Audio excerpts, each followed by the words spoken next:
Welcome to Spark It Up Tuesday here at Spark Business Consulting headquarters in Great Norwell, Massachusetts. I just came back from Aruba. You see my tan? Everyone should go on vacation. I don't know why you're not going on vacation this year. Here's the thing.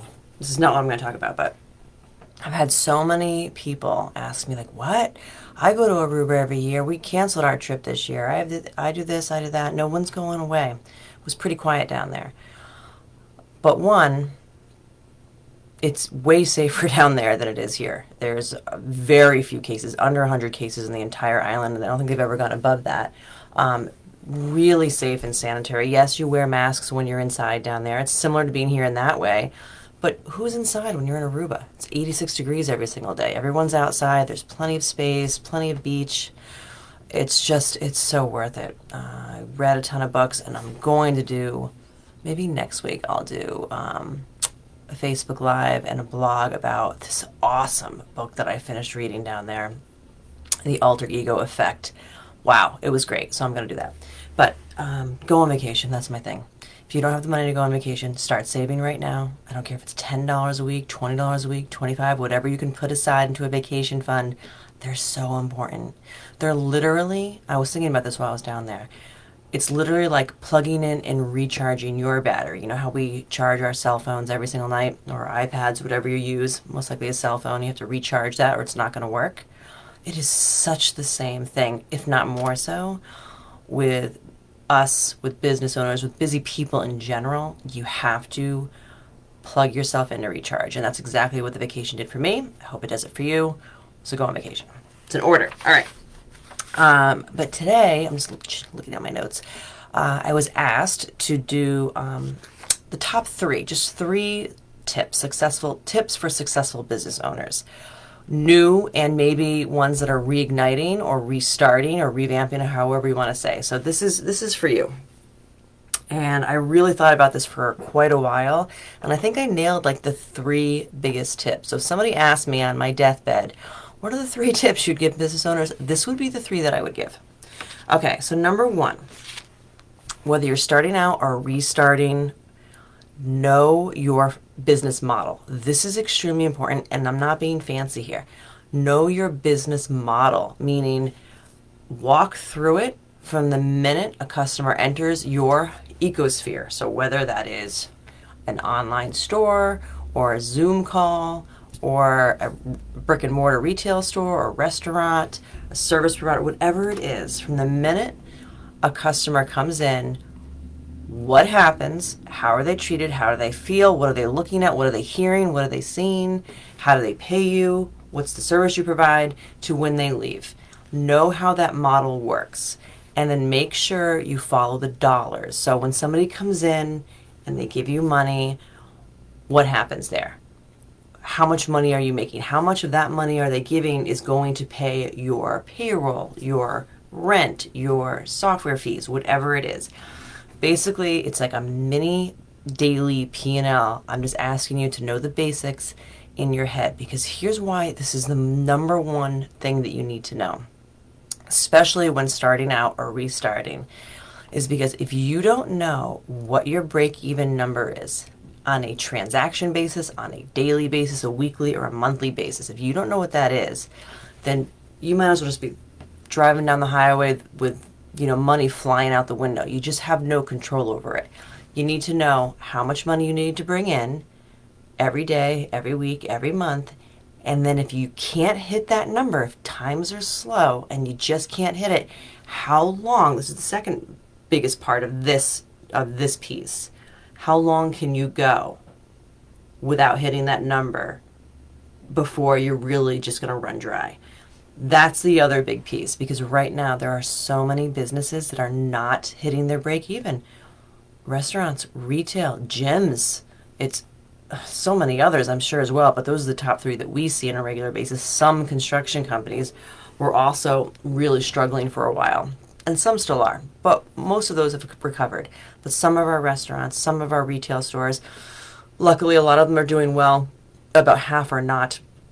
And here's the thing. They need to know how long they can go before it makes sense to pull the plug. And I think that's true for a lot of businesses over this past year. is wondering, even with all, you know, the PPP and the SBA loans that are available out there, to what end, right? How far is it going to get you? You should know how far that's going to get you. That's what I'm saying. And that's probably, this is why this is the biggest key here, is because of the uncertainty that I see every day so many entrepreneurs are feeling, because they just don't know what none of us know. When is this going to be over? When's life going to get back to normal? How long can I survive? You want to know that, because even if the answer is only 3 months, at least you know that, and know that if things aren't back to normal, if you can't get those sales to creep up in 3 months, at least you know that you're going to have to go down another path. Or maybe it's 6 months, or maybe it's a year. But just not knowing, just feeling like you're in a dark tunnel and just trying to figure it out, that's no way to live. And that's what's creating more stress. So that is absolutely tip number one. Understand your business model. Understand how it works from the moment a customer comes in to when they leave, where the money goes, what your break even is. And then when you can't hit break even, how long can you go? Basically, how much in reserves do you have to make up any loss you might sustain? All right, so that is number one. Make sure I check out my notes. Yep. Okay. So here's the second one, and this is again for brand new startup businesses or anyone relaunching their business, is that you need to have a really thorough marketing plan. It needs to be wide-ranging and it needs to be thorough, and it does not mean you need to be an expert in marketing at all, but you have to have a plan. If you have the money to hire an expert, great. If not, you can certainly do it yourself, and that would just simply include a Facebook page. Most of us can do that by now, but I know there are inexpensive companies out there that can help you create a Facebook page, an Instagram account. If Twitter or LinkedIn works for you, you know, take a small course or teach yourself on those. That's stuff you can do yourself. Networking is such a huge part of marketing, and most of the time that's free other than your time, but extremely important. So you need to have a really thorough marketing plan. And what else I want to say about that? Yeah, because you can't put all your eggs in one basket. So here's what I see happening that never works. You're comfortable with Facebook, let's say. So you start a Facebook page for your new business, and you get some of your friends to like it, which is great. And then that's it. That's putting all your eggs in one basket, and that's unless you're super lucky, and I don't know anyone who is this lucky, that's just not going to do it for you. So that's a piece of it. I would say of everything, maybe 10% of that might be your Facebook, and you got to be super active on that. You really need to be on Instagram. That is certainly in terms of people thinking about buying. I think Instagram is way more potent than Facebook is right now. Some people have TikTok. Maybe that'll work for your business, but networking as well. If you want to do some type of print advertising, which seems to be on its way out, but it does work for some businesses. And if you have the budget for that, then have that planned in and what it looks like and when it's going to go out and how much you're going to pay for that. So it needs to be a really clear plan. Again, you can do it yourself. There are so many books. There's a book I have at home. I haven't finished it yet, but it is really interesting. The one-page marketing plan. Anybody can do it. So you don't need to hire a professional. I recommend it if you can afford it, just to save you time, but you don't have to. The worst thing you can do is to, sorry about that. Oh my God. Sorry about that. I should turn that off. The worst thing you can do is just open up your business, tell your friends and family, and then sit back and wait for the floodgates to open because you know that you have a fantastic product or service. That's not going to work. And I do see people do this sometimes. They think, well, what I'm selling is so great, and all my friends think it's great, my family thinks it's great, and they're going to post it on their pages. So where are all the sales? Nope. Dead in the water. That does not work. So bad tactic to just basically kind of unlock your front door and sit back and wait for people to come in. You got to go out there and you got to get it. Really go out there and get it. Networking, BNI, chamber, all the stuff is remote, virtual right now. So you can get online, meet people, even if that's not comfortable for you. It's definitely not comfortable for me, but I just do it, and then over time it gets easier. Over time, could be a few years. Took me a couple of years to get used to it, but it gets easier. So definitely get out there and network. That's the number one piece that I would have to say that really works for businesses. just getting in front of people, you get on their minds, they know who you are, and it's not immediate. I mean, it can be sometimes, but I highly recommend BNI. I mean, that is how I built this business here. I really did when I started it. That was 12, 13 years ago. You just start to get to know people. People start thinking about you. Then you become front of mind. Oh yeah, I met this girl. She does bookkeeping. Yeah, all right. And then over time, oh yeah, Casey.